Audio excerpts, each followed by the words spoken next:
Hello ladies and gentlemen, Safehouse here and welcome to part 2 of my Strife gameplay video. I'm just going a bit aggressive on this mid laner here, obviously the healer class. One thing I have found a little bit annoying about Strife is not being able to queue abilities. So I've run out of mana here and I just can't quite get enough damage on to finish her off. It seems to happen a lot this game, especially early on. You will notice people keep escaping when they're just one basic attack or one auto from being killed. But there's another guy coming to my lane. This guy just come in using the rockets. I've actually played a few games with him. He's actually pretty fun. His ultimate is actually a global teleport that stuns once he hits the location, but it's a bit of delayed and you can see it on the ground, so it's pretty hard to hit, but it is really good for teleporting in behind people who are low, for ganks and that kind of thing. So he's got a nice slow as well in his Q, and his W is those rockets that shoot everywhere. So there are some pretty interesting sort of champions in this game, but it does seem that my lane has turned back into a 2v1. As I said before, it's not horrible for me because I'm getting a lot more XP and a lot more gold than those two because they have to share it. And I don't, and because of my wave clear and burst damage, as you saw just there, it actually works out not too bad for me. I can see it pretty well. Obviously not great under the tower, but I can usually wave clear and keep the minions off the tower as best I can. So I'm going to try and get a bit aggressive here. As you see, when I use an ability I get a speed up, but the ability does root me in spot for a short time. So there we go. Okay, I actually got one that time. He didn't escape with one auto attack, which is good. So 430 gold, it's a fair amount for a kill. You get bonuses for kill streaks and multi-kills and that kind of stuff as well, so similar to other games. Also, the inhibitors work a little bit different in Strife. Once they're down, they are down for good. So you get down the first 2 towers and then you get onto the inhibitor, which actually has its own defense sort of system. It's pretty much like a turret, but a little bit more damage. It does regenerate a shield that you're going to have to knock off every time that you go to try and kill it. So make sure that you get down that shield and try and kill that inhibitor. So once it's down, everyone gets, it's about 1500 gold each, so it is a ridiculous amount of gold.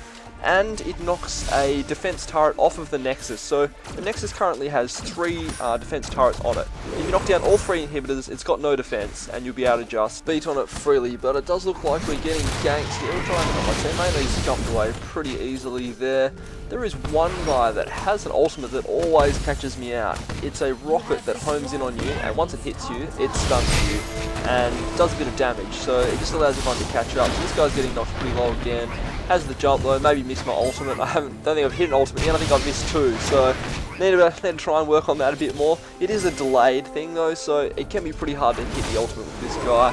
The cooldown isn't too long though, so going aggressive again. This guy's getting pretty low, we've got him easily. So the other guy managed to get the kill. You can try and save the Q for try and steal the kills if you want when you're playing this cat dude, but I try not to do it too much. You know, you want to spread the kills around and not be too much of a bad bloke. But we're getting a bit of a push down on this mid lane now, especially if all 4 of us stay, and yeah, well, it's low anyway, so that's just from lane phase. That's pretty much just what the wave clear does. When you've got as good wave clear as this cat guy that I'm playing, you're always going to get a bit of damage on the tower, and generally get their tower down before they get down yours, unless they obviously get a gank and someone helps them push. But it looks like we might lose our top tower here. We pretty much traded mid for top though, so it's not a horrible trade. I'm just going to go down to bot lane now and just do some split pushing. Everyone else seems to be busy elsewhere, and there's no one down there farming the creeps. Also a bit of a wave building up, so if you do see there's a wave building up on your side, it's always a good idea just to go hit it up and give a good push to get those creeps on the tower as fast as possible, so they're missing out on all that XP and all that gold. And especially in teams that aren't organised, like I assume that they're not, then people don't really check the map that often because everyone's new as well. It's a bit hard to have that map awareness. That's one thing that I've really noticed compared to League. I find I generally have pretty good map awareness. I know where people are in League, but this, obviously the unfamiliarity, especially with the map and yeah, just all the icons and stuff, it just makes it really hard to know where everything is, especially when you're concentrating so hard on just using your abilities. But it looks like I'm going to be getting this tower, and I think I'll continue on. We can't really see too many people just yet, but one person did just die at mid, so pretty confident I can escape if people do come try and get me. Also, I'm the highest level in the game anyway, so if one person comes, chances are I'll probably be able to kill them because I've got my ulti as well. So it looks like there's 4 at top and 1 guy's dead, so there's no one here, so I'm definitely going to keep pushing this. They say they're going to lose a lot of XP, especially if I can get this tower as well, but all these minions just dying under the tower with no one around to soak them up, which is going to benefit us a fair bit. Also, split pushing does give you a lot of golden XP just because it's like a solo lane. You're getting down towers as well, which gives a lot of golden XP, and just getting a lot of minions for yourself. So, as you see, the wave does build up pretty quick. You've always got like multiple waves coming down your lane, but it still looks like they're pretty busy at top and not really paying attention to me. So I'm going to get this tower. The waves thinned out a little bit more now. There's not too much. We do have two of those firework minions actually, so I will keep pushing. I doubt that they're going to let me take their inhibitor, or whatever they're called in this game. Yeah, so there's one guy defending here, but I might just try and get a little bit aggressive. He's dived in. He's taking a bit of damage. Make sure I hit that ult. I might be able to get him.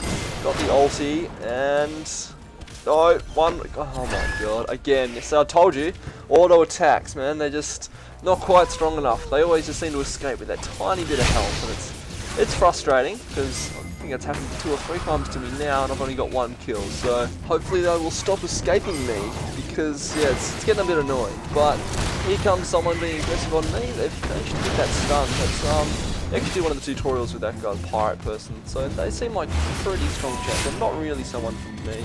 I might try and help out my teammate here a little bit, try and get everyone else off him. I think I could do this shit. Yes, I'm just with that stun, but see, mobility is a pretty big thing in this. Because there is no flash, there's no just jumping on and killing them like that. I may look at trying to get the pet that actually does give you that short dash, because I think it's going to come in handy a lot. Even with this guy giving me the magic damage and doing a bit more damage for me as well, I still think that it's going to be maybe worth it having that dash, just because it just allows you to go aggressive way more. So I'll try and just secure this, and oh, I've missed it. I didn't even get the assist.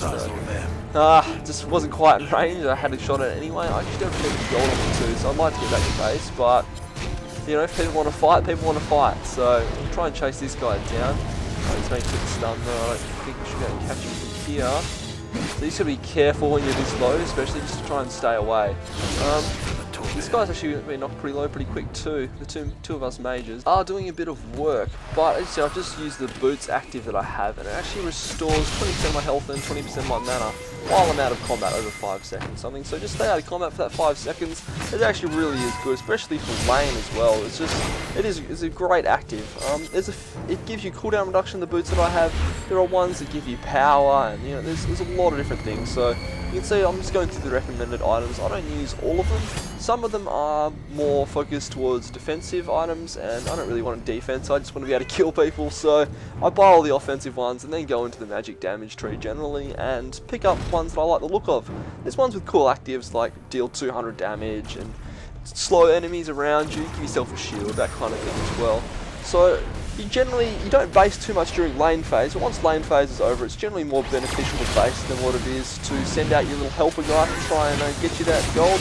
It looks like we might be able to pick up that guy. Yes, yeah, they've got him. No assist for me again, so I'm just managed to miss out on the action just a tiny bit every time it seems, but hopefully I can, I'll try and group a bit more. I'll try not to split push, and I'll just try and get into these fights. So getting close-ish to max level, 2 more levels. Max level is level 15. So we should be able to get this tower though here with 1 person at top, 1 person at bot though, so we may lose our top tower. Is that top tower up? Yeah, it's up. But we'll be trading it for this tier 2, and we'll probably be able to continue pushing with all 5 of us here and only 2 of them defending. So we'll give it a go. I'll just try and poke a bit under the tower. That's one really good thing about this champ. He does have a really good range. But as you can see, the shield there is the white part. Once you get the shield down, you can actually start hitting the tower, and that doesn't regen like the shield does regen. So I'm just going to try and get some damage. Throw down the ulti. Only managed to hit 1 person though. So we've knocked them all pretty low actually, just from poking them out. So yeah, that guy got pretty low, he's bailed out though. So yeah, we did lose that top tower just there. And I managed to get him under the tower, but I also died. Okay, well, I went a bit deep trying to get that kill, but you know, kill for kill, sometimes it's worth it, sometimes it's not. But I want some more items, so I'm gonna call it worth for now. Death timers obviously get longer and longer as the game goes on. They are pretty short though, so they're generally not too bad. Pretty much on par with League of Legends. So there's a fair few minions at bot lane, and they're beating on that tower, so I might head there once I respawn. Once you get out of the base, actually this guy here, he is the orange one that gives global gold, so you're not meant to solo him though. You need generally 2 or 3 people to be able to kill him. So once you leave this little base area, you do get 5 or 6 seconds of a speed boost as well. Looks like there's a fight at mid lane, so I might head down there. So we've got ball there, which is always good. Yeah, it doesn't seem like there's going to be a fight at mid lane anymore. But there's still 30 people hanging around. I mean, the tower's cleaned up most of the minions, so I'll try and get in on these fights. So Q is low cooldown for me, so I just need to keep spamming that. Managed to secure the kill with a Q. Don't want to say that I saved it for the secure, but I pretty much did. So it's almost time for me to start snowballing a little bit now. So I think I've got 3 kills and 1 death, 2 assists. Because you see up on the top there it says 5 with a little sword next to it. That actually means assist plus kills. So that's all you can see right there. I've managed to hit the ulti and the Q because that guy down. So just got to keep hitting that W so you've got enough mana to sustain through the fight, and I've managed to stand still and screw that up, but I've managed to secure the kill again with the Q, and that guy is going in a different direction than I expected. He's gone all in for the kill, so this fight hasn't gone too well for the other team just yet, and managed to secure that one as well. So triple kill from me, and hopefully we can take an objective or 2 off that. That's the main thing. Getting kills is always good, you know, getting gold and snowballing, but you really want to be capitalizing once you do get those kills and taking those objectives. But doesn't really seem like anyone's in position. We're probably going to need 4 people to do that. Red dot guy, I forget his name. But yeah, once we do him, we'll be able to get one of these inhibitors hopefully. But anyway guys, I'm going to leave this one here and jump over to part 3. So there's a lot more kills to come, I get a lot more fed, so I will see you over there. Thank you very much for watching. If this video helped you out or you just enjoyed it, please smack that like button. Or you can also subscribe to my channel for more videos similar to this one. Thanks guys.